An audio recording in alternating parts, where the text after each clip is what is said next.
On this episode of Empire State of Mind, I have J.M. Ryerson with us, and we're going to talk about happy, healthy, and wealthy. You do not want to miss this episode. We believe the purpose of owning a business is funding your perfect life. Welcome to the next generation of growth and opportunity in the inspection industry. This is the Empire State of Mind. Empire State of Mind. Helping build companies with faster growth, higher profits, and more time freedom. Finally, a podcast for the home inspection industry and beyond. This is the Empire State of Mind. And this is your host, Matt Williams. Well, welcome to the show. I'm so glad that you're here with us. Today, we have an outstanding guest. His name is J.M. Ryerson. If you were at the IEB Mastermind in Houston, Texas in November of 22, he was one of our keynote speakers. He is a phenomenal entrepreneur and coach, and he is helping businesses all across the country, even maybe the world, and helping them grow and with the leadership and helping their teams perform. Anyhow, welcome to the show, JM. I am so glad you're here. How are you doing today? Brother, I am blessed. Thank you, Matt, for having me, and good to reconnect with IEB again. And Empire State of Mind, great name of the show, by the way. I love it. Yeah, thanks. You know, I figure we're fighting Jay-Z for that title, maybe. As long as he doesn't do a podcast or we do a rap song, I think we're going to be okay. And I'm not much of a rapper, and I don't think he has a podcast, so I think we're in good hands. But yeah, Empire State of Mind. And that's funny because, like with IEB, we're Inspection Empire Builder. Although IEB has other empire now, we're doing Pest Empire Builder, we're doing Commercial Empire Builder, and we're starting to branch out into more divisions within home services industries. And so it's kind of growing, which is kind of fun. But that really kind of dovetails into some of what you talk about with like your mindset stuff and leadership and helping teams perform better. And so what does that look like for you? Like, I know you help teams perform better, but what do you do when you're doing that kind of stuff? Yeah, you know, you and I were talking off air, and the fact that really when it comes down to leadership and team building, it spans industries, man. It's not specific to, building, inspection or healthcare. I've coached people in the healthcare space. I've worked with professional athletes. And the point is, it's really all the same stuff. You just happen to do it in one industry versus the other. And I know you have multiple businesses, and you affirmed as much. Like, yeah, man, I'm really applying the same principles to each business. And so what I do is I simplify everyone's life. My track record is when I come into a company, we're going to double revenue in the first year. That's just how it's gone for the companies that I've tracked. Now, it's the crazy part is when I start to work with them, they're like, oh, it can't be this simple. And I'm like, well, it should be. If we do a good job, we're going to simplify everything, get everybody on the same page, moving in the same direction. And now our job becomes that much easier. So I just figured that out in my first 3 companies that I worked in. I just kept, honing in the skills, and now it's become a system that I get to use with companies and my own. And I love teams and performance. That's awesome. And when you make things simple, it makes it easier for people to say yes. Like people say no to what's confusing. And if it's like, I've been in those situations where there's so many options and so many things and so many paths. You're like, well, I need to think about this. I need to process this. There's a lot of decisions. But when you make it simple, it's like, well, it's real easy to say yes to something that's simple because you understand it and it's really clear to see. Yeah, you're aligned. And what's cool, I love this yes, no thing, because I have a saying, when I work with people, every time you say yes, you are saying no to something else. Oh my gosh, that is so true. Yeah, well, it's family, your health, building your business. And so when you get real clear on like, hey, this is what we're doing, this is my role, then it's easy to your point, to say yes, like, yes, this fits, or more importantly, nope, it's not in alignment, I'm not doing it. And so it does. It really makes everything easier. And now you get to work in what I call your zone of genius. Wow, I like that. The zone of genius. I remember you talking about that last November when we first met at that conference, and that's such a great concept. I've used a phrase that everybody's a 10 in something, like I'm not a 10 in bookkeeping, that's for sure. But I have a bookkeeper that is, and so I'm a 10 at certain things, but like you call it the zone of genius. I think that's so good. Do you think everybody has one zone of genius? Yeah, Patrick Lencioni is one of my favorite authors, and he believes that there's really 6 different areas that we work in. And his theory is you have 2 that absolutely you're good at, B, it fills your bucket. Then there's 2 areas where maybe you're good at, maybe you're not, but it doesn't do much for you. And then there's 2 areas where it destroys you. And to your point with bookkeeping, oh, dude, I'm the worst. And I fail miserably and it wears me out. So that would be a poor example of zone of genius. Whereas team building, working on cultures, that just comes second nature, and I'm passionate about it and it fills my bucket up. So yeah, man, when you figure out what you're great at, now it's not work. And when you're seeing success, it's like, oh, I want to keep doing that versus not doing the stuff that, when you're new as an entrepreneur, sometimes you have to do that stuff. But the moment you can outsource, do it. Absolutely. Like when I started my inspection business, for example, like I slept and worked, and my wife and I still talk about those days of like they didn't see me. My family didn't see me because I just slept and worked. And guess what? I was answering the phone, and I was processing payments, and I was running the schedule, and I was running the back end, dealing with compliance issues for, state, local, federal, all the different business stuff you got to do, and taking care of all those little itty bitty things. And I just slept and worked, and I ran everything by myself. But as soon as I could offload, I started offloading. And I realized that my bookkeeping got way better when I got a bookkeeper doing the bookkeeping.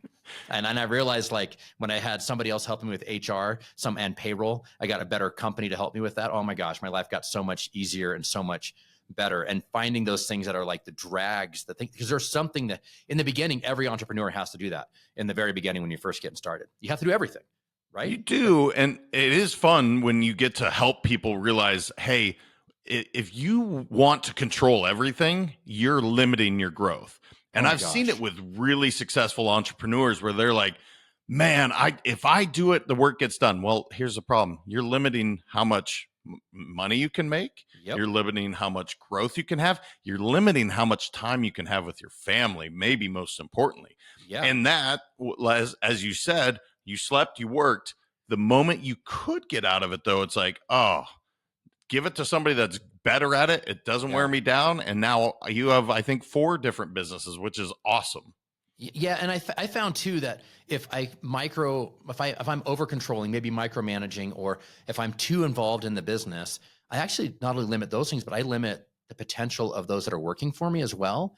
And that, like, I'm putting like a stallion in a pony pen, and they're just, the box is too small, and I have this powerful stallion, and they're underused and underappreciated. And I found that if I don't release them to do what they're good at, they're going to go find someplace else to work where they can be that. And I'll lose good people if I don't do it, And so I have to be able to empower and release people to be able to function in their zone of genius, right? You said one of my favorite words, empower. You let them do it even better than you do. That's the beauty, is when you're like, if you give people rein and here's the vision, go. They are going to impress you. I promise. As long as you check in, right? Don't just say, hey, go do it, I'll see you in a year. Like, check in to make sure they have adequate support. They're clear on the objectives. But to your point, don't hold them back. Don't sit there and micromanage, say where you're screwing it up. No, man, go do you. That's why I hired you. Yep. And that's coming from a savvy businessman. You clearly have figured that out. And it's a recipe for success. Yeah, well, I didn't know it in the beginning. I've owned 9 different businesses. And so my first business, I didn't know that, nor my second one. It took me about my third to figure out, like, why am I running people off, like good people off? And I figured out because I'm like trying to run their life and micromanage it. And when I realized that I need to get the right who's and empower them to do what they're doing, then, like, I don't have to worry about the how as much. And there's a great book out called Who Not How, and it's by so you've read it. Yeah, I mean, I have read it. I read that concept in a different book maybe 20 years ago, and then just recently I saw that book and I just bought it. I just started it. I haven't finished it, so that topic is top of mind for me right now. Yeah, well, and it's the whole idea of the book, because Ben Hardy is the actual the one that's doing the writing, but it's not his ideas. He's just the person doing the writing. Yeah. So the book is based on exactly how they brought it to the world. And it's so true. Like, look, just because you have a great idea doesn't mean you should write books. Maybe you find somebody that's really good at writing books and can get your idea out there. So it's a great book for any business owner. I'm a big fan for sure. Yeah, absolutely. It's good. And so you now, do you have a team of people that work with you now? Or what are you up to now doing what you do? Is it just a solo operation, or do you have like a team? Yeah, I have a team, and I have some invaluable teammates where I don't know if my business would still function if, especially Nisha, if she hears this, it doesn't work without her. Like legitimately, she makes everything run. And so then I have a media firm that I work with, and then my wife does some of the sales. And so there's quite a few working parts. But when it comes down to it, somebody will call me and be like, hey, I want to be a guest on the Let's Go Win podcast. I'm not saying yes or no. I'm saying, here's the system, go to Nisha and she'll say yes or no. That's how much I have said, look, I'm not any good at it. You do a great job of it. Go. And so we check in, just like I said, every week. We go through the meeting cadence, which I may or may not have covered with you guys in Houston. But, we run our meetings so that they're extremely efficient. And so everybody knows what's expected of them. And there's no surprises. And if we do it well, it's like a good sports team that's like winning Super Bowls, like, because everybody is in their role, in their position. They know what the goal is. And so that's how we try to operate Let's Go Win. I love that. So your podcast, Let Go Win, you've been doing that for a few years now, right? How long have you been doing the podcast? Just over 3 years now. And it started off as transcend in life. Transcend is one of my favorite words. And the media firm's like, look, dude, everything you do is let's go win. Let's simplify. And I was like, oh, okay. So yeah, it's been 3 years and I love it, man. This is my favorite thing when we get to interact like this. Yeah. So Let's Go Win is the podcast. Is it on all the platforms like Apple and Spotify and all that stuff? Okay. Yeah. I'll put a link in the show notes for this, for the Let's Go Win podcast. So other people can go check that out and get more content from you. Which is really cool. Now, I also know you're an author. You've written, I think, 2, or you just released a 3rd book. Is that correct? I did. Or do you have more books than that? No, I only have 3. And the 3 the more most than I have. Yeah. the most recent one just came out. Gosh, I should know the date. The end of June, early July, and it's been fun. Every time you release, that you have that trepidation, that imposter syndrome, where you're like, I hope everybody likes it, and it's been solid feedback so far. So it's been nice. That's great. I just saw it. I haven't had a chance to read it yet. Give me a spoiler alert, man. What is in the book? What's it about? Who's it for? So it really is for executives, is where I started, and it's about leaders and executives. But the truth is, in 20 some odd years of coaching, I realized something, Matt. People don't like change, but everybody loves to be upgraded. And here's my example I give all the time. If you're going to an airport and they move you from your coach seat up to first class, are you mad? No, you're like, dude, that's awesome. But it's a change. And I started realizing with my coaching clients, I'm like, wait a minute, I'm trying to change these human beings. I'm not going to do that anymore. Let's just upgrade a little bit. And we've become so accustomed to upgrading our cell phones, upgrading, everything in our life. It's a change, but it's just getting better. And so the mantra of the company is getting better every day. And so that's what Upgrade's all about, is really consider upgrading yourself. It's not change. You're an amazing human being, but could you be a little bit better? Sure. Okay. Yeah. I could be a little bit better. Yeah. I probably could be a lot better if you ask my wife, No, but yeah, it is always like a little bit better, right? Like, I think most people, I mean, unless you're a complete narcissist, there's like, there's things about you that you're like, yeah, this isn't the best, but I'm working with it, and I think that's awesome. I love that idea, the upgrade versus the change. Cause you're right. Like, nobody likes change. Well, and if we ever think we arrived, like if I'm like, nope, I've learned everything, I know that I've lost. Like, you're dead in the water. And so that's all, Carol Dweck has that amazing book, Mindset, all on growth mindset. That's all this is. It's just say, look, I love who you are, but could we be a little bit better? Just like Absolutely. I'm going from that Apple 12 phone or whatever it is to the 15. It's got cooler features. It's got some things I really like. Yep. So, but it still takes a while. Like even when you upgrade your phone, right? That's a great analogy. You upgrade your phone, you get, and like if you stay within Apple to Apple, right? Or Android to Android. So if you go Apple like 12 to 15, is it 15 now? 16, 14? I don't know. If you upgrade though, the camera's a little better. Not a lot, but it's a little better, and the speed processors a little better. The batteries a little better. At the end of the day, they still make the same phone calls that they made, and you can still send the same text messages that you could before. And there's a lot of the primary functions that don't really change that much. The same apps are on the new phone as the old phone. And so, but you have little changes along the way, little upgrades along the way. But either way, when you get a new phone, it takes a while to get used to it, right? Like I noticed that, especially when they change from like the fingerprint sensor to the face thing, like your tactile motions all have to change. But it takes a little bit of adjustment when you get that upgrade, doesn't it? And so I wonder, it's probably the same thing in life. You have to almost like pause just for a minute to like install that upgrade in you. Yeah, it's a great point. So my son, he had a phone that, if you remember, the Apple phone used to have a home button. I totally forgot. I forgot that you used to be able to hit your thumb on this, but he has just upgraded to this other phone because that phone finally went to had to go away. Yep. But to your point, yes, it is something that's maybe new. It's uncomfortable because I'm not used to it. But here's the beauty, and everyone knows this. If you just stop for a second, growth happens when you're uncomfortable.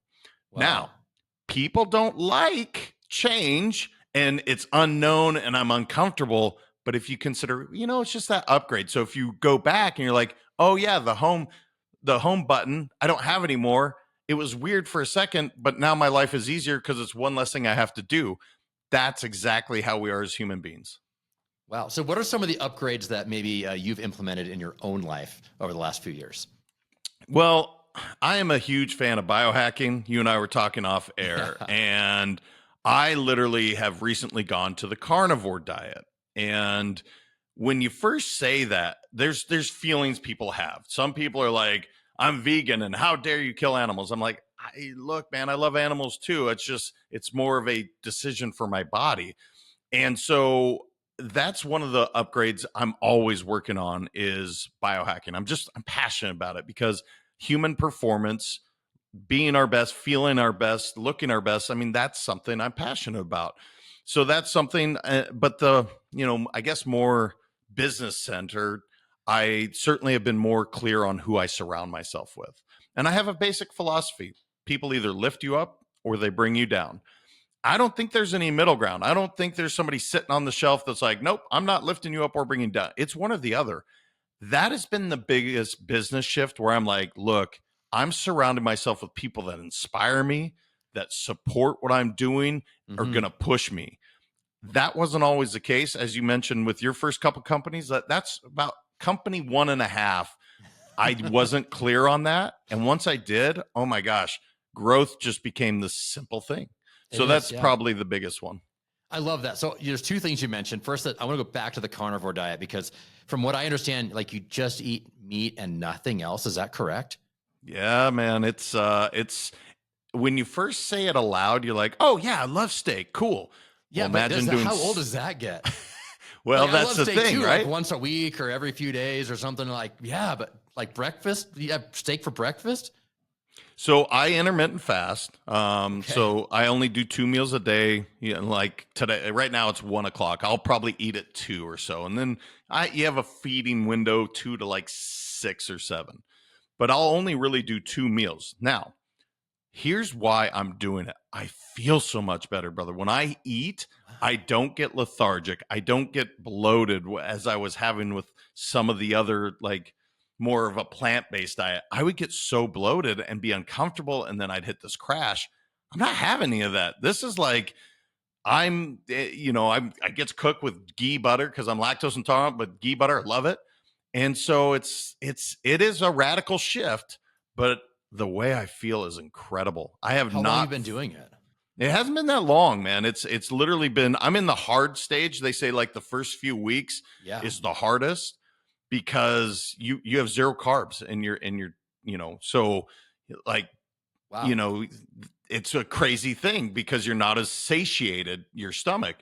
But I will say I just feel more alert. I don't know. It's been a crazy idea to shift because I literally went 180 degrees the other way.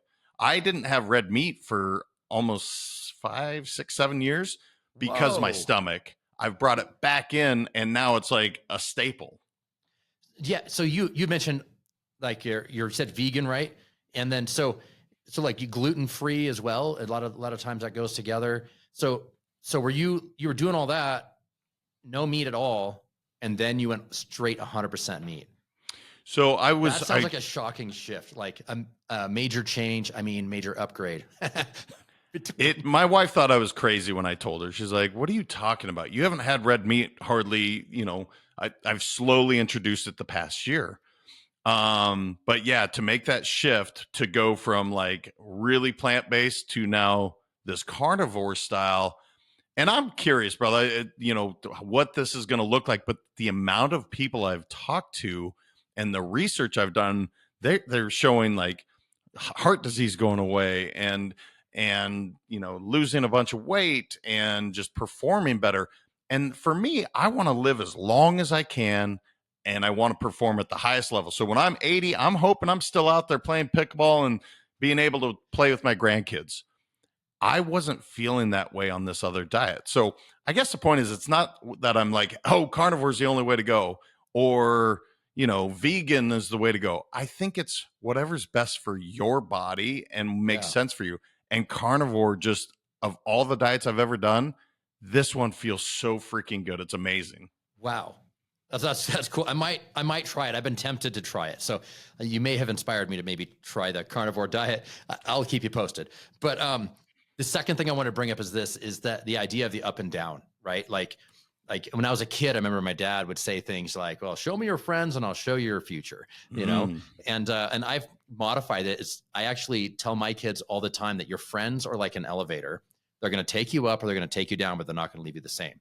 And so I use that all the time with people that I know, the elevator scenario. And then there's like my kids, even they have friends maybe, and I use this with my kids because it's an easy topic, but we all do. We all have friends in our life, people in our life that maybe aren't taking us up. Maybe like, well, I can't figure out taking us up or down. And it's not that like, well, if you're not performing at the level I'm performing at, then I can't be your friend anymore. But what I've learned is that, well, who's pushing the buttons on the elevator? Because sometimes we have people in our life that we're inspiring up with us. And so the difference, I think, is are they pushing the buttons, or are you being the leader in this relationship, or are they being the leader in that relationship? And I love your analogy on the elevator because it's absolutely. I'm going to use that, by the way. It's really good. Don't even give me credit. I stole it from somebody else. So awesome. Well, I will do my best to throw you in there, but you don't have what I would say to that point, and this is what freaks people out. We're really comfortable, or let's say it's a really close family member that they drag you down. They're not bringing you, they're not lifting you up. Setting boundaries and being okay with the fact that it doesn't mean they're out of my life. I'm not even judging. I'm just not feeling lifted up, and I'm not lifting you up. Therefore, we need to maybe change the relationship slightly. It doesn't mean you're out of my life. It just means maybe instead of hanging out 4 days a week, maybe it's one. Maybe it's more of a phone relationship now versus letting them into the sanctity of your home. It's a really important topic for people to look at, because it gets challenging when you bring family into it. But the truth is, it's your life, man. And you want to live your best life. You want to succeed. You want to be careful of who you surround yourself with. Yeah, and I've heard I mean, I have teenagers, so the young kids these days, but I hear them talking about like no new friends, right? Like I don't know if you ever heard that phrase where they're on their way up and they're gaining. They're like, I'm just gonna no new friends. I'm gonna bring my homies, my friends with me on the way up, and that's not a great plan.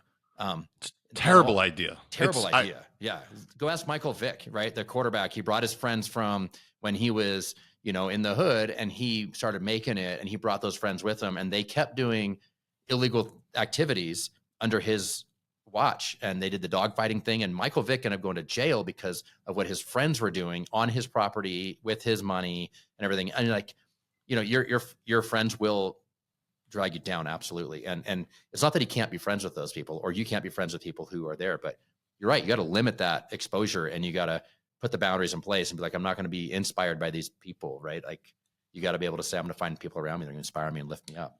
Well, and I understand their thinking, because when I was 26, the first time I made 7 figures in a year, I was about 26 or 27.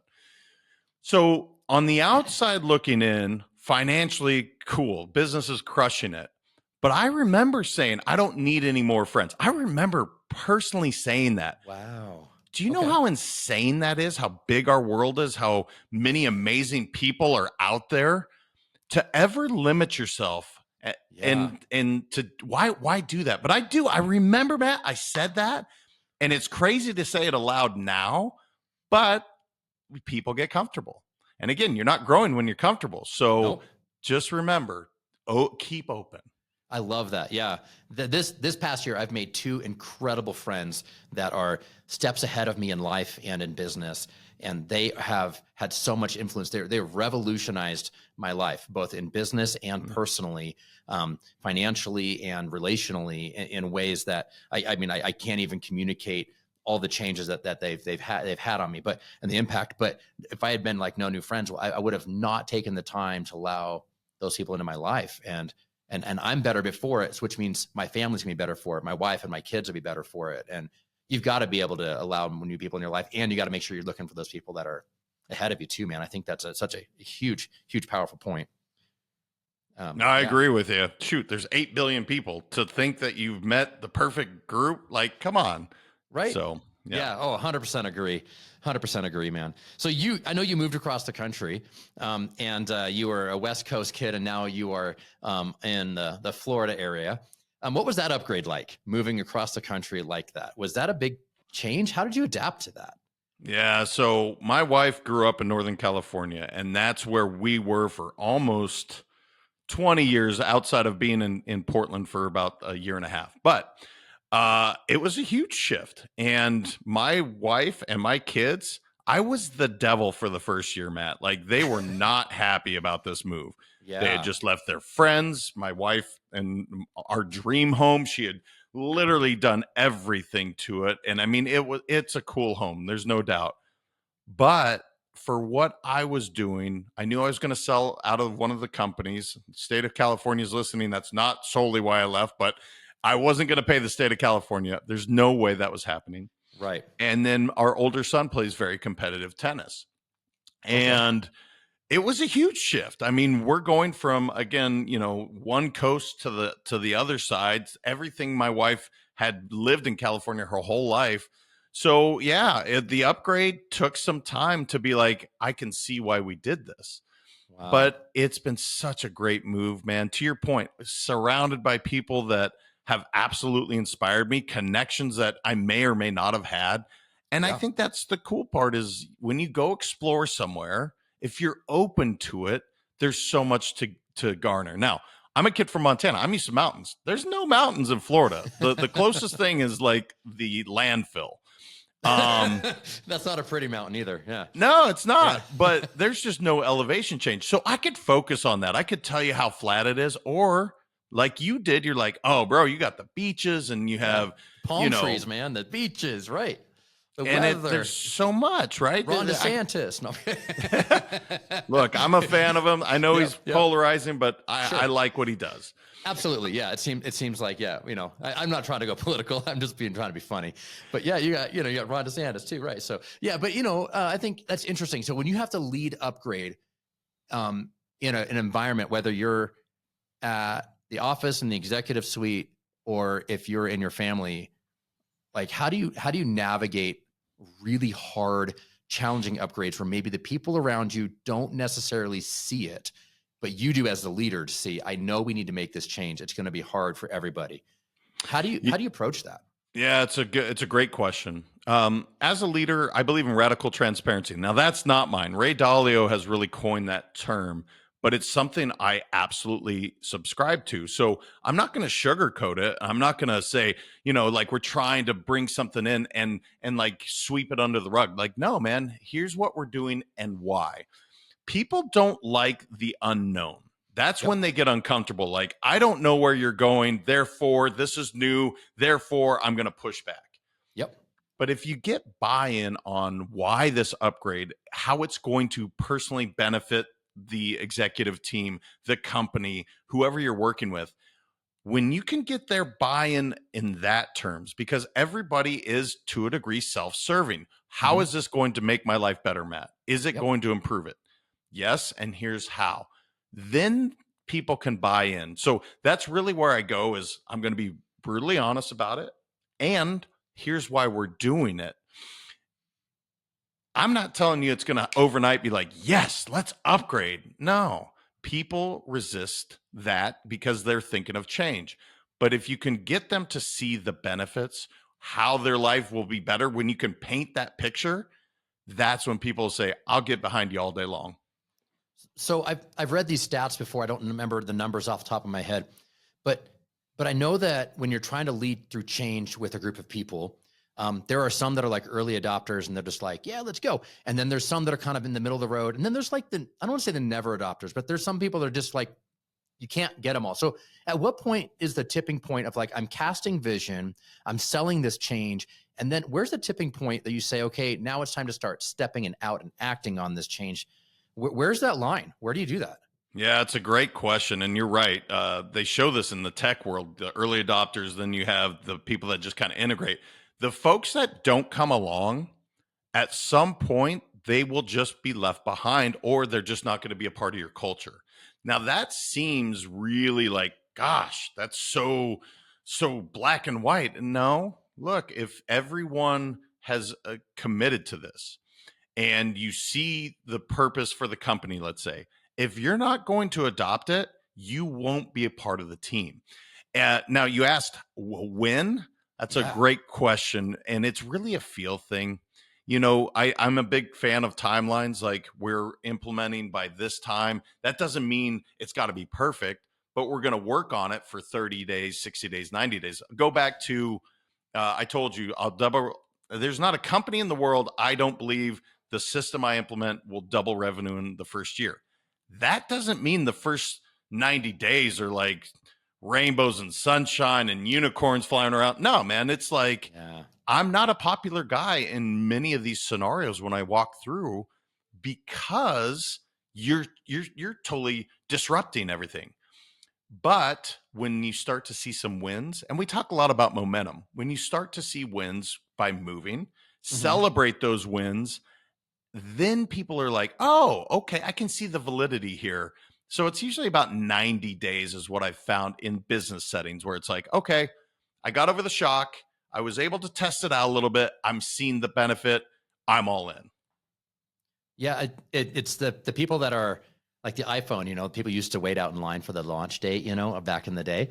And then there's those people that are like, well, I'm going to wait 6 months and make sure they work the bugs out, and that's like the vast majority of people are kind of in that. I'm going to wait and see a little bit.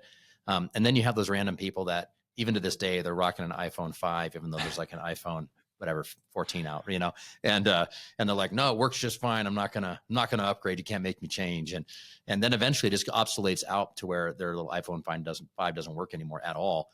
And then it's like, well, now you're forced to make a change. And I think you're right. I think there's just people that fall off the wagon, if you will. They fall off the truck when you're driving down the road as a business leader and an owner. And it's not cold-hearted. But you can't like hold back your entire company, and you can't hold back on the potential of, the 90% because 10% aren't ready to go. Those 10% will kind of never be ready to go. And so then I think, like you said in the beginning, when you say yes to one thing, you're saying no to something else. If you say yes to the 10% who are never going to go along, you're saying no to the 90% that are like, hey, boss, let's go do this thing.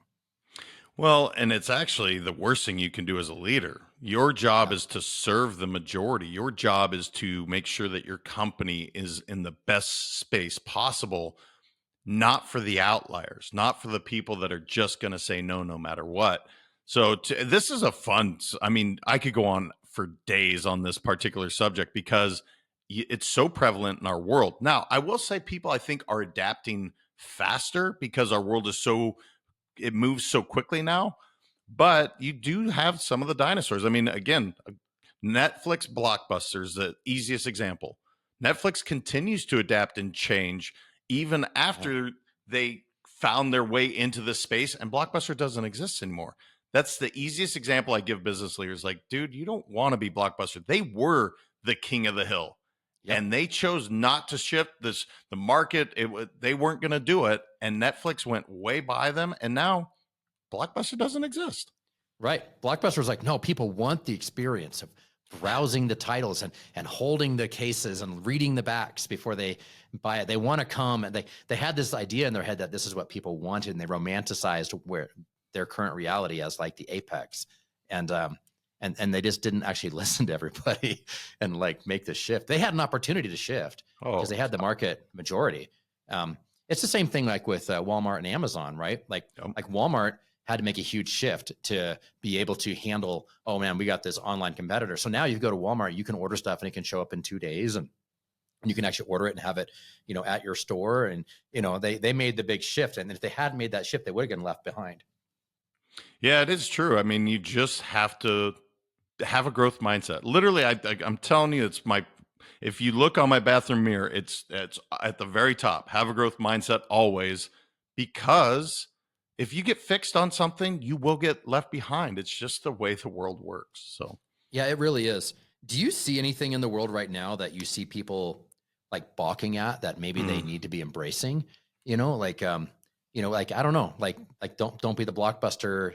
What's the current thing that we're like living on now that you see the new thing coming and people are like hesitant at? I think AI, I've seen so much resistance and so much fear. I'm going to lose my job. Blah, blah, blah. It's like, okay, let's just say that's true. You have a crystal ball. Your job's going to be completely gone. You and I were talking copywriters, right? Maybe that is a possibility. Okay, so let's just say for sure it's going to eliminate. Well, how would you use it to your advantage? Being able to prompt AI properly, now it's actually doing your job for you that much faster. So now you get to spend more time, you get to scale. And this is what I talk to people about all the time. I'm like, look, man, the genie's out of the bottle. You can be afraid of it, but it's false evidence appearing real. That's what fear stands for. Yep. So you need to see how you can work with it. Because the truth is there will always be, well, maybe not always, there will probably always be a need for human interaction to some point. The creative mind of a human being, the robots won't have it the same. And so I've watched these guys that shifted. They said, hey, AI's here. It's doing all of my hard work. I'm just getting really good at how to prompt it. Yeah. And it's a skill set now. So, okay, you were a copywriter. Now you're a prompt engineer copywriter for AI. It's like, who cares? It's less work for you, and you can scale your business faster. So that's the one I see big time right now. That's good. Are you using any AI tools now in your life? And if so, what are you using, and how does it help you? I use quite a bit. Well, let's say take this episode. I know you don't do a lot of editing, but let's say you wanted to, and I'm not paid by the group I'm about to say, but let's say you wanted to break this episode down. It's called Latte Social. It'll do 10 of them like that. Something that probably would have taken you 3 or 4 hours, Matt, to truly. And we already said, you're like, dude, I don't have time to do that. Well, you do really good content. You ask really good questions. This should be out on whatever Instagram or TikTok or whatever you use. Mm-hmm. Well, you don't have the 3 hours to edit. Maybe you don't want to pay for it. Okay, cool. Latte Social, boom, boom, boom. And it'll be done. And it's awesome. So I use that. I use ChatGPT often. Yeah. There's another one. I can't think of the name off the top of my head, but we use it quite a bit, and it's drastically saved hours, human capital time. So they can work in their zone of genius now. Yeah. I use AI on the podcast. I think I've said that in previous episodes, even that like this automatically creates a transcript, with AI, and then it takes chapter markers. So in the show notes, you see the transcript as an option, the chapter markers as an option, the show notes of like a summary, it summarizes it. And then it comes up with a few title suggestions, and it does all that in the background. And so I go through and I got to like review it and make sure, yes, it's right, and make sure that it's attributing the right phrases to the right people and stuff. But overall, what would have taken me, 5 or 6 hours of work on the post side, it gets it all done. And it takes me 10 minutes now to review it and post it. And I'm starting to implement more Chat GPT type stuff in. Jasper is another one I've been using for social media content. That's pretty great. And even I see companies starting to bake AI into their platforms. So big time, man. Yeah. So like Canva is a creative arts platform that we use in all my companies. And now they have AI tools that are starting to bake into Canva. So now as a creator, it's like, I don't have to create everything from scratch. I can create graphics and that I can direct it, but it does the actual like finished creation part. And so, yeah, I think you're right. I don't think it's going to replace jobs, but it's going to change your job, upgrade your job, if you will. It'll upgrade it so that then now it's like, well, now I get to focus on what my zone of genius is and allow AI tools to help fill in the gaps of where I'm weak. I'll be honest, when it comes to grammar and stuff like that, I'm not so good at that, but, but I'm good at talking to people and doing a podcast. So, Yes, you are. Here we are, man. Yeah, that's good, dude. This has been a great show. Carnivore diet. You mentioned off camera that you even did like a blood type diet and all kinds of different things. But the carnivore is where it's at, I guess, huh? Right now. As of right now, I feel healthier. I feel energized, and here's what I would say to anyone: have again growth mindset. Something that you think is absolutely crazy, unless you're totally against. Some people are like, no killing animals. Okay, cool. I get that. And I respect that. I don't have a feeling that way. I grew up in Montana. I grew up hunting. That wasn't a thing for me. But if that's not your thing, then cool, man. I respect that 100%. But I will say carnivore is freaking amazing, dude. I feel so good. I'm going to try it out. So that's interesting how you took like kind of a big step and a big move to do a big upgrade in your life there. And so just finding those spots that you can implement, upgrade, and the biohacking. I love that. It helps you function better and get a little bit better each day, like you say. That's the idea, man. I love it. A little better each day. Well, J.M., it's been awesome having you on the show. If someone wants to get a hold of you, obviously we have a podcast. I'll put a link in the show notes. But if somebody else wants to get a hold of you, what's the best way for them to contact you? Yeah, brother, I appreciate that. Let's go win.com. Everything that I do is right there, or Let's Go Win 365. A lot of work in, the various platforms, but DM me, man, hit me up if I can help your business or you're curious about carnivore or whatever.